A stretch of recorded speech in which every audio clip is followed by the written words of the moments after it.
అదృష్ట రత్నాలయం జ్యువెల్స్ అదృష్ట రత్నం అష్టైశ్వర్యాలకు మహానిలయం.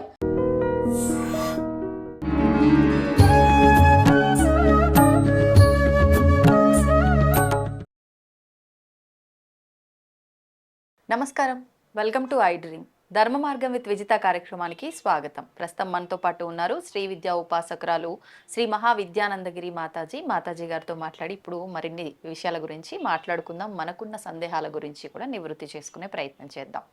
అమ్మ నమస్కారం. శ్రీమాత్రే నమః. అమ్మ, ఈ మధ్యకాలంలో చూస్తున్నాము చాలా మంది భార్యాభర్తలు అన్యోన్యంగా ఉండటానికన్నా కూడా కొట్టుకోవటమే ఎక్కువగా, తిట్టుకోవటమే ఎక్కువగా చూస్తూ ఉన్నాం. అస్సలు అంటే మనశ్శాంతే ఉండదు. వీళ్ళిద్దరి గొడవ ఇంట్లో మొదలైంది అని అంటే అది ఎక్కడి దాకా వెళ్ళిపోతుందో కూడా తెలీదు. మీరు వినే ఉంటారు, విడాకుల కేసులు కూడా చాలా ఎక్కువైపోయాయి. ఈ చిన్న చిన్న గొడవలు పెద్దదైపోయి అక్కడికి దారి తీసాయి. పూర్వపు రోజుల్లో ఇలా ఉన్న వాళ్ళు చాలా తక్కువ మంది ఏమో. అసలు విడాకులు అనే పదమే ఉండేది కాదేమో అప్పట్లో. ఎందుకు ఈ పరిస్థితి ఇలా వెళ్ళిపోయింది? భార్యాభర్తలు అన్యోన్యంగా ఉండాలంటే ఏదైనా పరిహారం ఉంటే తెలియజేయండి. సర్వమంగళ మాంగళ్యే శివే సర్వార్థ సాధికే శరణ్యే త్రయంబకే దేవి నారాయణి నమోస్తుతే. జగన్మాత శ్రీ లలితా పరమేశ్వరీ దేవి పాదపద్మాలకు ఈ బిడ్డలందరి శ్రేయస్సు కోసమై కోటి కోటి నమస్కారాలు సమర్పిస్తున్నాను. శ్రీ గురుభ్యో నమః. అమలు, సమాధానం చెప్పడానికి చేతగాని ప్రశ్నే ఇచ్చారు మీరు నాకు ఇప్పుడు. అంతే అంటారమ్మా? అంతే అంటే ఏం జరుగుతోందంటే నాన్న, అమ్మాయి పద్ధతిగా ఉండి అన్ని విధాల అనుకూలంగా ఉంటే అవతల వాళ్ళు అర్థం చేసుకోవట్లేదు. ఒకవేళ అర్థం చేసుకునే అబ్బాయి దొరికితే వీళ్ళు నెత్తినెక్కి విచ్చలవిడిగా ఉంటున్నారు. వాస్తవం. ఇప్పుడు వీళ్ళిద్దరు నన్ను తిడతారా లేదా మరి ఇప్పుడు నేను సమాధానం చెప్తే? కానీ చెప్తాను అమ్మలు, బిడ్డలు బాగుండాలని కోరుకుంటాను కాబట్టి తప్పకుండా చెప్తాను నాన్న. ఇప్పుడు ఏ పని చేసినా ఇదిలా ఎందుకు చేశావు అని ప్రతిదానికి నెగిటివ్ కౌంటర్ ఇస్తారు చాలా మంది భర్తలు. అవును, అక్కడ అవసరం లేదు, ఆ మాట మాట్లాడుకోవాల్సిన అవసరమే లేదు. ఇప్పుడు ఒక స్త్రీ తన పని తనకి తెలుసు. తను వండడం, తను పెట్టడం, తను చేయడం అన్నీ బాగానే ఉంటాయి. తనే ఏమి ఊరికేం ఖాళీగా కూర్చోవట్లేదు కదా. ఉదయం నిద్ర లేచింది మొదలు ఉద్యోగస్తుడు ఒక ఉద్యోగమే చేస్తాడు. కానీ ఒక స్త్రీ ఇల్లు, బిడ్డలు, భర్త, ఇంకా ఆ తల్లికి అవకాశం ఉంటే అత్తమామల్ని కూడా చూస్తుంది. ఓకేనా? ఇందులో అత్తమామలు కూడా ఈ విషయం తప్పనిసరిగా గమనించవలసిన అంశం అన్నమాట. పెళ్లి చేసే వరకే మన ధర్మం. ఎందుకు చేస్తున్నాం? పెళ్లికి ముందు ఎంత హంగామా చేస్తున్నాం, ఎన్ని రకాలు కొంటున్నాం, ఎన్ని వృధా ఖర్చులు పెడుతున్నాం, ఎంత హడావిడి చేస్తున్నాం. ఎందుకు పెళ్లి భోజనాలలో ఇన్ని రకాల ఐటములు పెట్టి ఎవరో పొగడాలని ఈ అన్నీ చూపిస్తున్నాం. కానీ ఒక్క సంకల్పంతో పెళ్లి చేస్తున్నారా మీరు? నా కొడుకు, నా కోడలు, లేదా నా కూతురు, నా అల్లుడు జీవితకాలం కలిసి కాపురం చెయ్యాలి అని ఒక్క అద్భుతమైన సంకల్పంతో ఎక్కడైనా వివాహం జరుగుతుందా? ఈ రోజులో చూస్తున్నారా? ఆ ఇంటెన్షనే కోల్పోయారు, అసలు విషయం కోల్పోయారు. అవునమ్మా. ఆ పెళ్ళి ఇప్పుడు ఆ ఫోటోలు అవన్నిటికీ ప్రయారిటీ ఇచ్చి అసలు అన్యోన్య దాంపత్యం, వీళ్ళు జీవితకాలం కలిసి ఉండవలసిన దానికే మేము ఈ క్రియ అంతా జరిపిస్తున్నాము అనే విషయాన్ని మర్చిపోతున్నారు. అనవసరమైన ఎక్కువ వేషాలు అధికమైపోయాయే కానీ జీవించడానికి కావలసిన విధానాన్ని మర్చిపోయారు. అవును. నిన్నటి వరకు ఒక అత్త ఆ ఇంట్లో తన కోడలుగా తన పదవిని అలంకరించి ఎన్నో అవమానాలు, కష్టాలు, కన్నీళ్ళని అనుభవించి అత్తగా మారిందే కదా. అంతేగాని డైరెక్ట్ గా ఎవరు అత్తలు అవ్వలేదు కదా. ముందు కోడళ్ళగా ఉండి తర్వాత అత్తగా వచ్చారు కదా. నిన్న నా కోడలు, నేను పడిన కష్టం నా కోడలికి ఇవ్వకూడదు, నేను నా కోడల్ని ఇలాంటి స్థితి కల్పించను అని ఎంతమంది కోరుకుంటున్నారు? చాలా తక్కువ. ఇంకొకటి, భార్య భర్త. నీ భర్తతో నువ్వు ఎంతటి సాంగత్యాన్ని కోరుకున్నావు? రాలేదు, నీకు వచ్చిందని నేను చెప్పట్లేదు. అత్తగా ఉన్నా, నువ్వు కోడలుగా ఉన్న రోజుల్లో ఆ తల్లి పొందలేదు, నేను ఒప్పుకుంటాను. ఇప్పుడు మా అమ్మ ఉంది, మా అమ్మ పొందలేదు.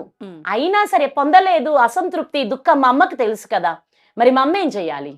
అవన్నీ మీకు కలగకుండా చూసుకునే, వచ్చిన ఇంటి కోడలికి అవి ఇవ్వకుండా చూడాలి. ఆ స్థితికి అమ్మ వచ్చిన రోజు, అంటే అత్త వచ్చిన రోజు చాలా సమస్యలు తొలుగుతాయి. ఇప్పుడు మన శరీరం, ఇప్పుడు ఉన్న సాధకురాలుగా ఇక్కడ దాకా వచ్చాను, కానీ అన్ని అనుభవించే వచ్చాను ఇక్కడ దాకా.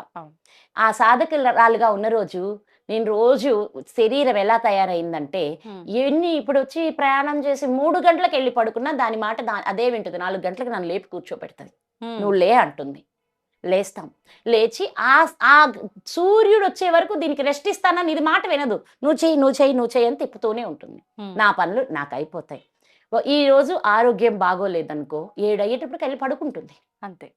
ఏంటే నువ్వు పడుకున్నావు అని చెప్పి ఎవరు తిట్టినా ఎలా ఉంటుంది చెప్పండి? అవును కదా! ఇప్పుడు అమ్మాయి కూడా పని చేస్తుంది. ఆ రోజు ఆరోగ్యం బాగోలేదు. లేదా పీరియడ్ వచ్చింది. ఆ అమ్మాయి లేవలేకపోయింది. మన ఇన్‌స్టాలో రీల్స్ ఏస్తున్నారే, ఆ రీల్స్ లాగా నిజ జీవితంలో రియల్ లైఫ్‌లో వాళ్ళని గాని ఫుల్‌ఫిల్ చేస్తే అవును. ఈ ఈ సమస్య 90% తగ్గిపోతుంది. నెలసరిలో ఉన్న భార్యకి నువ్వు ఈ 3 డేస్ రెస్ట్ తీసుకో, నేనున్నాను అని అత్త గాని లేదా భర్త గాని బిడ్డలు గాని సపోర్ట్ చేసి ఆ రోజు తినేదానికంటే కూడా ఆవిడకి ఇష్టమైన ఆహారాన్ని కడుపు నిండా అందించి పెట్టే దగ్గర మంచి పోషకాలతో కూడిన ఆహారం పెడుతూ ఆవిడ్ని బాగా చూస్తే మన ఇల్లు లక్ష్మీప్రదంగా ఉంటుంది వచ్చిన కోడల్ని చూస్తే. అది ఎందుకు చేయలేకపోతున్నారు? పెళ్లి చేసుకుంటాడు. ప్రేమించి పెళ్ళిళ్ళు ఎక్కువైపోయినాయిగా ఈ రోజుల్లో ప్రేమ పెళ్ళిళ్ళు. మరి ప్రేమించుకున్న రోజు బుజ్జి బంగారం ముక్కు చీదు నేనే తుడుస్తా అని ఇన్ని మాటలు చెప్పి ఇన్ని చేసి ఇంటికొచ్చిన 3వ రోజు నుంచి మా అమ్మకి ఇది నచ్చదు, మా అమ్మకి ఇది నచ్చదు, మా నాన్నకి ఇది నచ్చదు అని మొదలు పెడితే ఇంటికి వచ్చేటప్పుడు నువ్వు చెప్పాలి ఇలా ఉంటది ఇల్లు అని నువ్వు నేర్పుకోవాలి.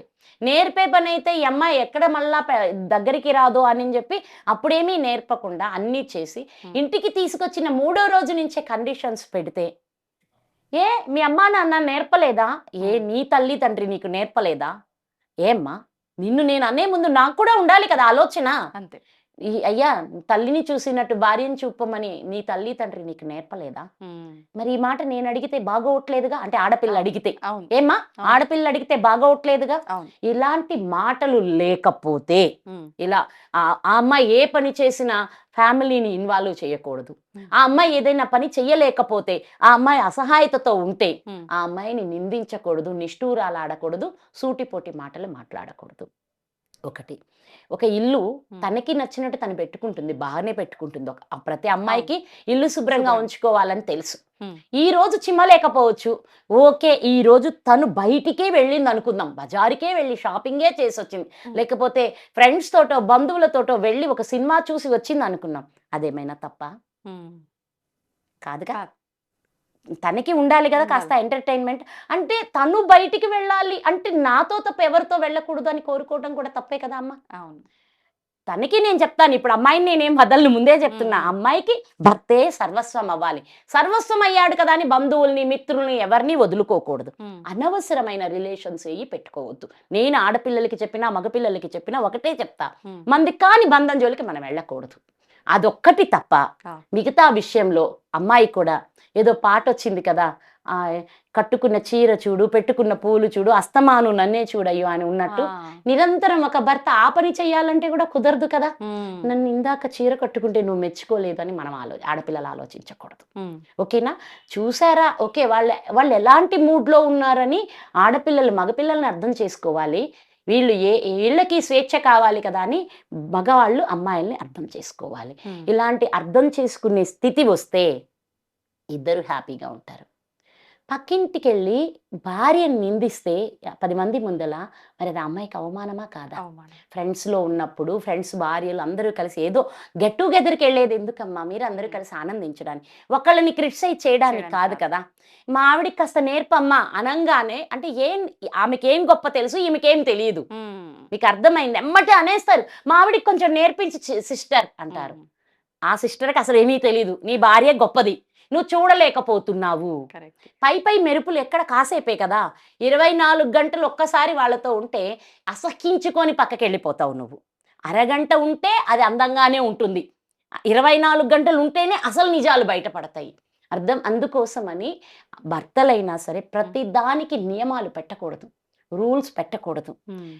ఎందుకు మీకు రూల్స్ ఉన్నాయి అంటే రక్షణ కోసం మాత్రమే. ఆడపిల్లకి ఎందుకు నియమాలు ఉండాలంటే రక్షణ కోసమే. ఆ రక్షణలో ఉంటే చాలు. అంతేకాని ఎవరో రమ్మన్నారు పక్కింటి ఆంటీ, బయటికి వెళ్ళొచ్చారు, తప్పేముంది? వాళ్ళకి అలాంటి చిన్న చిన్న స్వేచ్ఛలు సంతోషాలు ఇస్తే ఈ అమ్మాయి ఇంటికి వచ్చేటప్పటికి బ్రెయిన్లో ఎలాంటి ఒత్తిడి లేకుండా రిలాక్స్గా ఉంటుంది. నువ్వు రాగానే చెప్తుంది, ఇట్లా వెళ్ళాము, ఇది చేసాము, ఇట్లా వచ్చామని. కానీ చివరికి వీటిని కూడా భర్త నిందించడం మొదలు పెడితే చెప్పడం మానేస్తుంది. నిజాలు చెప్పలేరు ఇంకా. అవును. ఇది ఎవరు ఇప్పుడు అబద్ధాలు ఎవరు చెప్పిస్తున్నారు ఈ ఆడపిల్ల చేత? ఎవరు చెప్పిస్తున్నారు? భర్తే, అత్తే అంటే మనం చేస్తున్న పనులే ఇవి చేస్తున్నాయి. కాబట్టి అత్తమామల్ని సవ్యంగా చూసుకోవాల్సిన అవసరం మనకుంది. అలాగే భర్తని అర్థం చేసుకోవాల్సిన అవసరము ఆడపిల్లకుంది.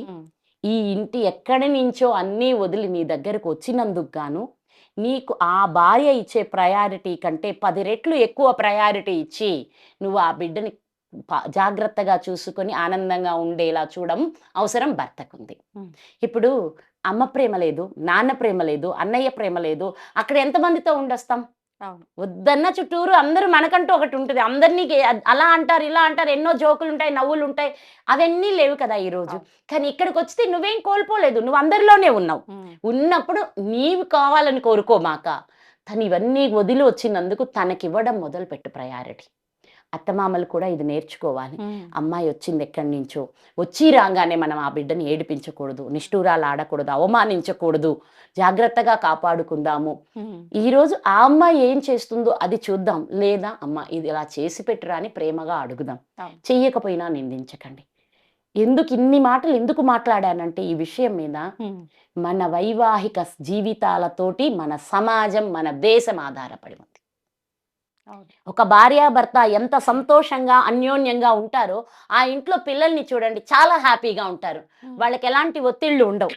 ఎప్పుడు తన్నుకుంటున్న భార్యాభర్తలు ఉన్న ఇల్లు చూడండి, బిడ్డలు ఒత్తిడికి గురవుతారు. బిడ్డలు వాళ్ళల్లో తెలియని కొన్ని రకమైన విషపూరితమైన హార్మోన్లు రిలీజ్ అవుతాయి.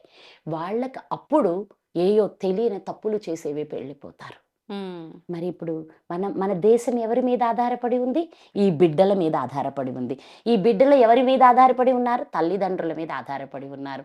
ఇది ఎక్కడి నుంచి మొదలవుతుందో చూసారా? విడాకులు తీసుకుంటున్నాం, విడిపోతున్నాం అంటే అది జస్ట్ లైక్ దట్ అవ్వచ్చు కాసేపు. కానీ ఇక్కడున్న మీరు కన్న పిల్లల పరిస్థితి ఏమిటి? ఆ పిల్లల్ని మీరు ఎలా చూడాలి? ఈ అన్నింటికి మూలం ఏంటంటే ఒకరినొకరు అర్థం చేసుకొని ఒకరికొకరికి స్వేచ్ఛ ఇవ్వాలి. భార్య కూడా భర్తని ఇలాగే ఉండు, ఏంటి ఇంకా టైం దాటింది రాలేదని నిర్బంధాలు చేయొద్దు. As it is same to you. నువ్వు కూడా అన్నీ నువ్వు చెప్పినట్టే చెయ్యాలి, నీకు నచ్చిందే జరగాలి. ఇలా కాకపోతే ఆ పిల్లని కొట్టడం, తిట్టడం ఎంత సులభం అయిపోయింది చెయ్యెత్తడం. అది అసలు అవసరమా? మాలాంటి వాళ్ళం పశువులనే కొట్టం, ఇంకా మరి నువ్వు అంతకంటే హీనంగా చెయ్యెత్తి కొడుతుంటే అది ఏంటని కదా. ఆ తల్లి నీకు కొట్టడానికి పంపించింది అన్న ఇంటికి బిడ్డని. ఇన్ని ఆలోచనలు తీసుకోవాలి ప్రతి ఒక్కళ్ళు. అప్పుడే మన సమాజం, మన కుటుంబం, బిడ్డల భవిష్యత్తు అన్నీ బాగుంటాయి. లేకపోతే ఈరోజు ఎన్నింటికో బిడ్డలు బానిసలు అవుతున్నారు. దానికి పరిపూర్ణ కారణం ఇంట్లో తల్లిదండ్రుల మధ్య ఉండే ఇబ్బందులే. దీన్ని ప్రతి తల్లిదండ్రి దయతో అర్థం చేసుకోండి. అంతేగాని దీని గురించి విమర్శించుకుంటే విమర్శలు మీ దగ్గరే ఉంటాయి, అవి నన్ను ఏమీ తాకలేవు. అర్థమవుతుందా? కానీ నేనేమంటున్నానంటే చెప్పే మంచి తీసుకొని సరిదిద్దుకొని అర్థం చేసుకోండి. ఇంకా అలా అప్పటిలాగే ఎప్పుడు మీరు ఒక విషయం చెప్పనా, సీత రాముణ్ణి తొక్కేయలేదు, కృష్ణుడు రుక్మిణిని తొక్కివేయలేదు, శివుడు పార్వతిని అణిచలేదు. అందరికీ స్వేచ్ఛ ఉంది. అంటే ఇది వేరే టాపిక్. సీతమ్మని ఆయన అనుమానించాడు, లేకపోతే అగ్నిలో దూకమన్నాడు, ఇవన్నీ అసలు నిజాలే కాదు. సీతమ్మ రాముడు పర్పస్తో పుట్టొచ్చారు. ఇప్పుడు మీరిద్దరే ఉన్నారనుకోండి, ఈరోజు మీరిద్దరు ఒక పనికి వెళ్తున్నారు, అక్కడ ఎదుర్కోబోయే అన్నీ మీ ఇద్దరికీ తెలుసు, అంతే ఓకేనా? ముందు నువ్వు వెళ్ళావు, వెనక ఆయన వస్తాడు, మీ ఇద్దరు ఇక్కడ ఇలా చేస్తానని ఒక ప్లాన్ తోటి వెళ్ళిన తర్వాత మీరిద్దరు అదే అప్లై చేస్తున్నారు. మీరు ఇక్కడ ఈ రాత్రంతా కూర్చొని రేపటి యుద్ధం కోసం ఏం ప్లాన్ చేసుకున్నారో మీరిద్దరు అదే అప్లై చేస్తున్నప్పుడు అక్కడ అనుమానం ఎక్కడుందమ్మా? అవును, అర్థమైంది. వాళ్ళిద్దరు ప్లాన్ తో వచ్చారు, ఇక్కడ జరుగుతున్న ఈ లక్షణాలని తొలగించడం కోసం, భూమిని రక్షించడం కోసం. ఇంకా నువ్వు ముందెళ్తావు, నీ వెనక నేను వస్తాను అని చెప్పుకున్నారు. ఇక్కడెక్కడుంది ఇంకా అవమానించడం? అంతే కదా. ఆమెకి పూర్తి స్వేచ్ఛ ఇచ్చారు శ్రీరామచంద్ర ప్రభువు, రుక్మిణికి పరిపూర్ణ స్వేచ్ఛ ఇచ్చాడు, సత్యభామకి పూర్తి స్వేచ్ఛ ఇచ్చాడు శ్రీకృష్ణ భగవానుడు. ఇక మా అమ్మ పార్వతీదేవి గురించి అస్సలు చెప్పక్కర్లేదు. అమ్మ తనకి నచ్చినదైన జీవన శైలిలో పరమేశ్వరుడు ఎప్పుడూ అంగీకరించాడు. అలాంటి పార్వతీ పరమేశ్వర్లని అదేమంటే రాముడు కూడా అని మనం రాముడిని అనొద్దు అనే హక్కు మనకు లేదు. రాముడు ఎప్పుడు సీతమ్మని ఎక్కడ అవమానించలేదు, అనుమానించలేదు. ఆవిడ కోరి తనకి ఇష్టంగా అడవులకు వెళ్ళి పిల్లల్ని కని ప్రకృతిలో మమేకం చేస్తూ ప్రకృతిలో ప్రతి ఒక్కడి జీవనం ఎలా ఉంటుందో నేర్పించడానికే ఆవిడ అడవులకి వెళ్ళిందే కానీ అనుమానించి అవమానించి రాముడు పంపలేదు. ఇవన్నీ పెట్ట కథలు, బుర్ర కథలు ఈ సినిమాల్లో మనం చూసేవన్నీ. నిజమైన గ్రంథాల జ్ఞానం వేరుగా ఉంది. కాబట్టి సీతారాముల్లాగా, శివపార్వతుల్లాగా ఒకరికొకరు సహకరించుకుంటూ, ఒకరినొకరు అర్థం చేసుకుంటూ మీ బిడ్డల్ని పెంచితే మీ బిడ్డలు లోకపూజ్యులవుతారు, దేశానికి వీర శివాజీ లాంటి మహనీయులు అవుతారు. కాబట్టి ఈ చిన్న చిన్న విషయాలు, అవసరమే లేని చిన్న చిన్న గిల్లి కజ్జాలు వదిలి ఒకళ్ళనొకళ్ళు అర్థం చేసుకుంటూ ఆనందంగా జీవించండి. శ్రీమాత్రే నమః. ధన్యవాదాలమ్మా.